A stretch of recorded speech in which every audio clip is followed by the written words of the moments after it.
नमस्कार, मैं जूली तिवारी हर समय आपके साथ न्यूज चैनल में आपका स्वागत है। तो चलिए नजर डालते हैं आज के कुछ मुख्य समाचारों पर। महाराष्ट्र के कृषि मंत्री माणिकराव कोकाटे पर गिरी गाज, शरद पवार गुट ने मांगा इस्तीफा। महाराष्ट्र के कृषि मंत्री माणिकराव कोकाटे को एक मामले में नासिक सत्र न्यायालय ने सजा सुनाई है, जिससे राज्य की राजनीति में भूचाल आ गया है।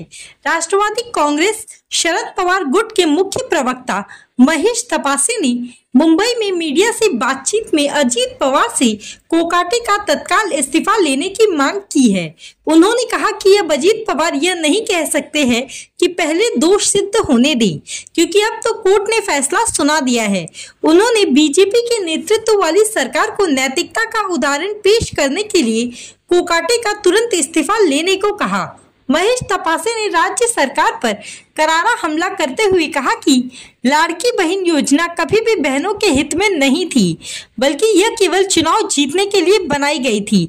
अब सरकार इस योजना से मुंह मोड़ रही है और नए नए नियम लागू कर बहनों की संख्या कम करने का खेल खेल रही है।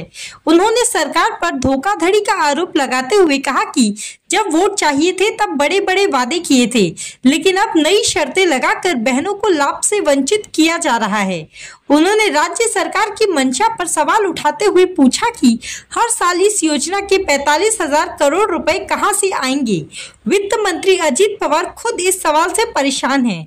उन्होंने कहा कि महिलाओं के खिलाफ अपराध बढ़ रहे हैं, लड़कियां गायब हो रही है, लेकिन सरकार को इसकी कोई परवाह नहीं है। उन्होंने बेरोजगारी पर भी सरकार को घेरते हुए कहा कि महाराष्ट्र में युवाओं के पास रोजगार नहीं है, लेकिन सरकार इस दिशा में कोई ठोस कदम नहीं उठा रही है।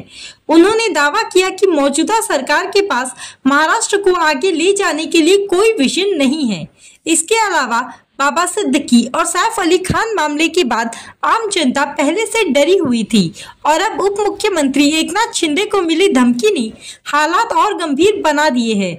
उन्होंने मांग की है कि सरकार को इसे गंभीरता से लेना चाहिए और राज्य में घूम रहे अपराधियों पर सख्त कार्रवाई होनी चाहिए।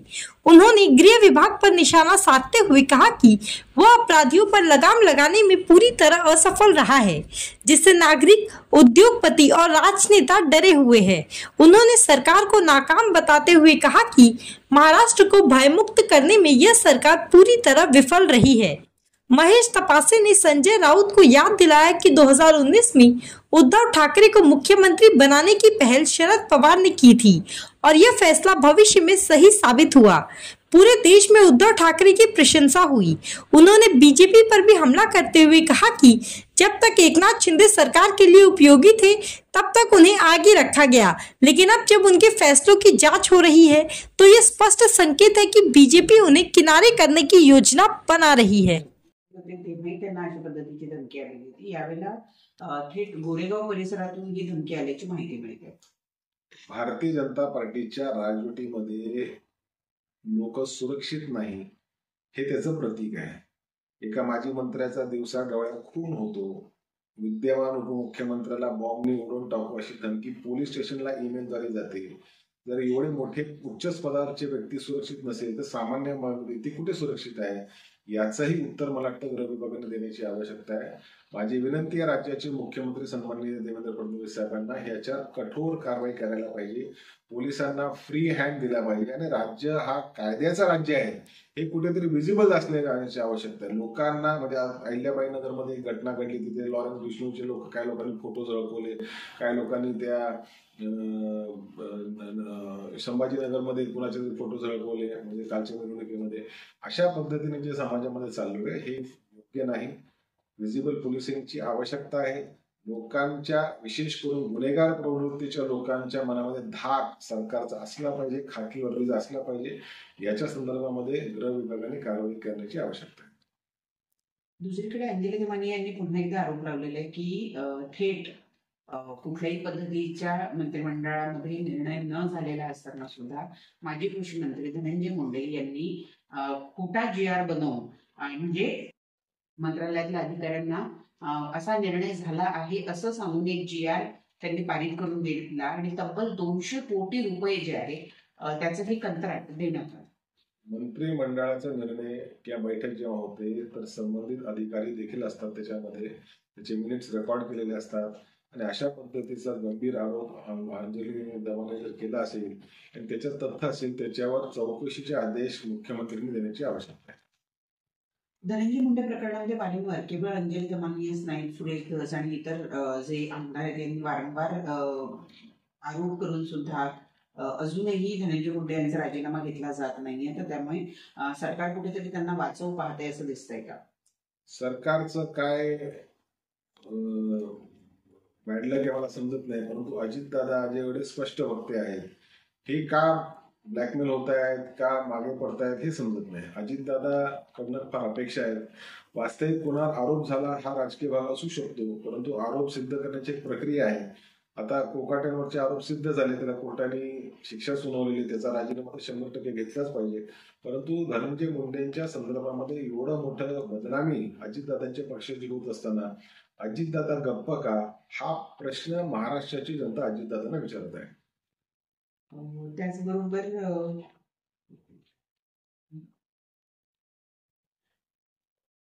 लाडकी महिला जे आहे त्या जानेवारी महिन्यामध्ये जी स्क्रुटनी झाली होती त्यामध्ये त्यांना वगळण्यात आलेलं आहे किंवा त्यांचा अर्ज जो आहे तो बाद ठरवण्यात आला. मी अशी माहिती मिळते की आणखी 4 लाख महिलांचे अर्ज स्क्रुटिनी जी होतीये त्याच्यामध्ये बाद ठरण्याची शक्यता आहे. त्यामुळे राजीव शेट्टी असा आरोप करतायत की ही एक प्रकारची महिलांना आणि मतदारांना लाचच देण्याचा प्रकार हा या सरकारनं आधी केलेला आहे. लाडकी बहीण योजना ही लाडक्या बहिणीच्या उत्कर्षासाठी कधीच नव्हती. विद्यमान सरकारने राजकीय त्याला एक डावपेच म्हणून ती योजना आणली. निकष ज्या बनवायचे होते त्या निकष बनवले गेले नाही. सरसकट ती योजना अंमलात आणली. सरकारमध्ये आल्यानंतर आता टेन्शन झाले राज्याचे वित्तमंत्री अजितदादा पवारांना की दरवर्षी 45,000 कोटी कुठून आणायचे. त्याच्यावर महिला बाल कल्याण मंत्र्यांनी भूमिका घेतली, त्याचे काहीतरी वेगळे निकष काढले. पहिल्या टप्प्यात 5 लाख लोक वगळले, मग कोणाकडे गाडी असेल त्याला वगळायचं, अजून परत काही लोकांना वगळण्यात येणार आहे.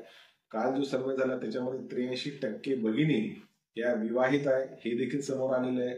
त्याच्यामुळे लाडकी बहीण योजना हे शिंदे सरकार वाचवण्यासाठी, तारण्यासाठी ही योजना काढण्यात आली होती. ह्या सरकारला वास्तविक लाडक्या बहिणीच्या बद्दल काही पडलेलं नाही. महिलांवर झालेले अत्याचार किंवा महिलांच्या संदर्भात घडलेले गुन्हे याच्यावर हे सरकार किती फोकस्ड आहे आणि कुठे कारवाई करते. लापता झालेल्या ज्या भगिनी आहेत महाराष्ट्रातनं ह्याचे आकडे वाढत चाललेले, महिलांवरचा अत्याचार वाढत चाललेला आहे आणि ह्याच्यावर ठोस उपाय का सरकार घेत नाही हा पहिला प्रश्न आहे. योजना भगिनींनी मागितली नाही. भगिनी स्वतःच्या भावांसाठी स्वतःसाठी रोजगार मागतायत. त्या रोजगाराच्या संदर्भामध्ये सरकार काहीच करताना दिसत नाही. सत्तेमध्ये तुम्ही आला तर कुठल्या मार्गाने जरी आला असेल तर तुम्ही सत्तेमध्ये निवडून आलेला आहात. निवडून आल्यानंतर ह्या महाराष्ट्राला प्रगतीपथावर कसं घेऊन जाणार याचं विजन सरकारकडे नाही. मंत्र्यांचे, माजी मंत्र्यांचे खून होतात. विद्यमान उपमुख्यमंत्र्यांना बॉम्ब उडवण्याची धमकी पोलीस स्टेशनला येते. चुकीच्या प्रवृत्तीचे फोटो मिरवणुकीमध्ये कालच्या झळकवल्या जातात. हा सगळा काय हे सगळ्या गोष्टी दर्शवतात की सरकारकडे आता दिशा राहिलेली नाही. सरकार दिशाहीन झालेले आहे. जे अँटी सोशल एलिमेंट्स आहेत त्यांना कंट्रोल करण्यामध्ये गृह विभाग असेल, सरकार असेल अपयशी पडतंय आणि सरकारकडे रोजगार निर्मितीची योजना नाही. म्हणजे एकीकडे सामान्य माणूस आणि एवढा राजकीय कार्यकर्ते जर एवढे भयभीत असतील तर उद्योगपती पण भयभीत असणार आणि भयमुक्त महाराष्ट्र जोपर्यंत होत नाही तर नवीन उद्योग आणणार कसे. ह्या सगळ्या गोष्टींनी सरकार त्रासलेले, परंतु सरकारला फक्त स्वतःचा कब्जा शासनावर ठेवायचा होता. आमचं सरकार पाडलं, आमचा पक्ष फोडला, शिवसेनेचा पक्ष फोडला. हे केल्यानंतरही ज्यांनी पक्ष फोडला त्यांच्यावर चौकशी लावण्याचं काम देखील भारतीय जनता पार्टीने केलं आहे.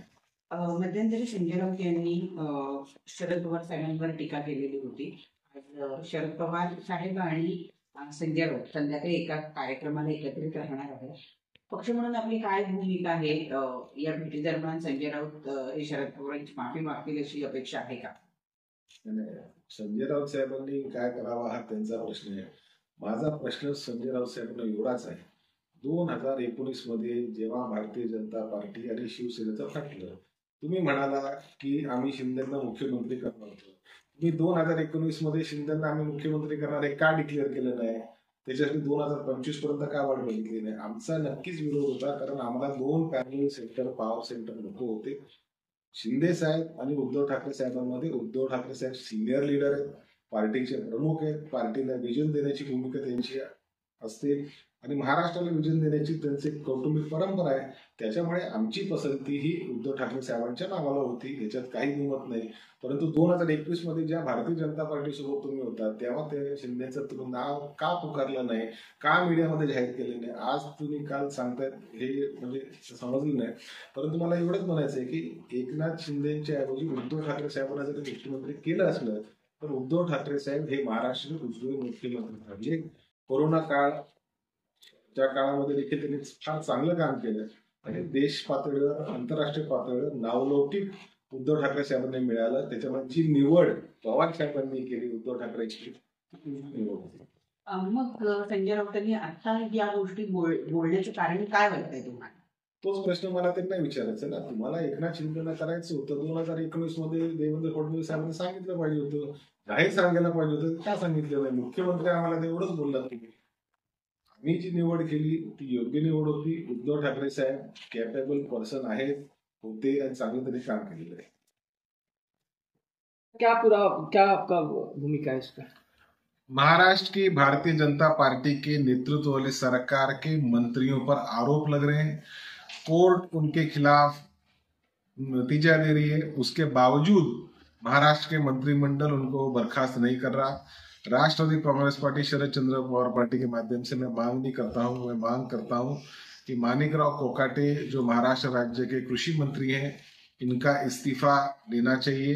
उनके ऊपर नासिक जिला सत्र न्यायालय ने एक आदेश दिया है, 2 साल की सजा उनको सुनाई है और महाराष्ट्र की सरकार के पास अगर 1% भी नैतिकता हुई तो वहां पे उन्होंने माणिकराव कोकाटे का इस्तीफा लेना चाहिए. पहले माणिकराव कोकाटे का अलग अलग विषयों पर जिस तरह से विवादास्पद बयान आते हैं, उसके बाद तो नासिक जिला ने ही उनको सजा सुना दी. देखिए, कोर्ट कानून के तहत काम करता है. अगर कोर्ट के पास कुछ प्रूफ होगा तो प्रूफ के अकॉर्डिंगली कोर्ट जजमेंट देता है. ठीक है, उसके बाद जो एक्यूज है उसको एक राहत है कि हायर कोर्ट में जाए, सुप्रीम कोर्ट में जाए, लेकिन ये एक लॉन्ग ड्यू ड्रॉन प्रोसेस है. मेरी विनती है कि एक सरकारी व्यक्ति जो मंत्री है, जो कृषि मंत्री है, उसके ऊपर अगर कोर्ट इस प्रकार से आरोप लगाती है, आरोप सिद्ध होते हैं, कानूनन फैसला भी दिया जाता है, तो उसे सरकार में रहने का किसी प्रकार का कोई नैतिक अधिकार नहीं है, नैतिक अधिकार नहीं बचता. देवेंद्र फडणवीस जी साहब से मेरी विनती है, अजीत दादा से विनती है कि इनका इस्तीफा जल्द से जल्द उन्होंने ले लेना चाहिए. पहले धनंजय मुंडे और माणिकराव कोकाटे, एनसीपी एक के बाद एक मंत्रियों पर इस तरीके से एलिगेशन अब सामने आ रहे हैं. देखिए, धनंजय मुंडे जी के संदर्भ में तो बहुत सारे एलिगेशन लगे. मैं जानता नहीं क्यों अजीत दादा उनको बचाने की कोशिश कर रहे हैं. ये पूरे प्रक्रिया में अजीत दादा की जो छवि है दागदार हो रही है, तार हो रही है. और अजीत दादा जो एक नो नॉनसेंस मैन के तहत हम लोग जो उनको पहचानते थे, इस प्रकार से धनंजय मुंडे जी का रक्षण करने की वजह से उनकी व्यक्तिगत छवि को भी हानि पहुंच रही है. ठीक है. मुख्यमंत्री असताना दिलेले अनेक प्रोजेक्ट आहेत, प्रोजेक्टची चौकशी सुरू झाली आहे, तर काही प्रोजेक्ट हे रद्द सुद्धा करण्यात आलेले आहेत. सरकारच्या उपमुख्यमंत्र्यांनी आताच्या घडीला असलेल्या अशा पद्धतीचे प्रोजेक्ट बंद करणं किंवा चौकशी टाळवणं यावरून युतीमध्ये काही आलबेल नाही असं दिसून येत आहे. एकनाथ शिंदे साहेब मुख्यमंत्री असताना काही प्रोजेक्ट त्यांनी मंजूर केले, काही टेंडर त्यांनी मंजूर केले. त्यावेळेला भारतीय जनता पार्टीच्या नेत्यांनी डोळे बंद केले, परंतु कान त्यांनी उघडे ठेवले. सरकारमध्ये आता बाजी पलटल्यानंतर, स्वतः मुख्यमंत्री झाल्यानंतर नेमके तेच प्रोजेक्ट त्यांना थांबवणे, त्यांना चेकमेट करणे, त्यांच्यावर चौकशी लावणे आणि एक प्रकारे मागील मुख्यमंत्री आणि विद्यमान उपमुख्यमंत्री एकनाथ शिंदे साहेब यांच्यावर अंकुश ठेवण्याचं काम भारतीय जनता पार्टीच्या माध्यमातून केले जाते. जोपर्यंत त्यांची उपयुक्तता होती पक्ष फोडण्यासाठी, आमदार पळवण्यासाठी, तोपर्यंत भारतीय जनता पार्टीने खुली सूट दिली. त्यांनी दिलेले टेंडर त्यावेळेला का रोखले नाही हा पहिला प्रश्न. त्यावेळेला देखील देवेंद्र फडणवीस साहेब उपमुख्यमंत्री होते, अजितदादा उपमुख्यमंत्री होते, वित्तमंत्री होते. त्यावेळेला ज्या टेंडर दिले गेले, कॉन्ट्रॅक्ट निश्चित करण्यात आला, त्यावेळेला भारतीय जनता पार्टी त्यांना का रोखलं नाही हा पहिला प्रश्न, स्वाभाविक प्रश्न महाराष्ट्राची जनता त्यांना विचारत आहे. याच्यातनं एकच निश्चित होतं की त्यावेळेला त्यांना जे पाहिजे ते करू द्यायचं आणि नंतर त्यांना पॉलिटिकली चेकमेट करायचा एवढा डाव भारतीय जनता पार्टीचा आहे. मंत्री माणिकराव कोकाटे आणि त्यांचे बंधू यांना जिल्हा कोर्टाने 2 वर्षाची शिक्षा सुनावली आणि 50,000च्या त्यांना हे द्यायला सांगितलेलं. तर एकूणच मंत्रिपदावर असणाऱ्या व्यक्तीला अशा पद्धतीची शिक्षा झालेली असताना आता काय तुमची मागणी आहे? कारण ही केस जी आहे ती 420, 447 अशा सगळी कलमांच्या अंतर्गत ही केस होती. राज्याचे कृषी मंत्री माणिकराव कोकाटे यांना नाशिक जिल्हा सत्र न्यायालयाने 2 वर्षाची शिक्षा सुनावलेली आहे. ते आरोपी आहेत हे सिद्ध झालेले आहे. आता माझी विनंती आहे राज्याचे मुख्यमंत्री सन्माननीय देवेंद्र फडणवीस साहेबांना की ताबडतोब त्यांनी कृषी मंत्र्याचा राजीनामा घेतला पाहिजे. जे जे डागी मंत्री तुमच्या मंत्रिमंडळामध्ये आहेत त्यांचा सर्वांचाच राजीनामा घेतला पाहिजे. ज्यांच्या कारवाई सुरू आहे, ज्यांच्यावर चौकशा सुरू आहे, ज्यांच्यावर लोकांचा विश्वास राहिला नाही, या सर्वांचा राजीनामा मुख्यमंत्री देवेंद्र फडणवीस यांनी घेतण्याची आवश्यकता आहे. मला वाटतं अजितदादा आता बोलू शकणार नाही की आरोप सिद्ध होऊ द्या त्याच्यानंतर आम्ही राजीनामा घेऊ.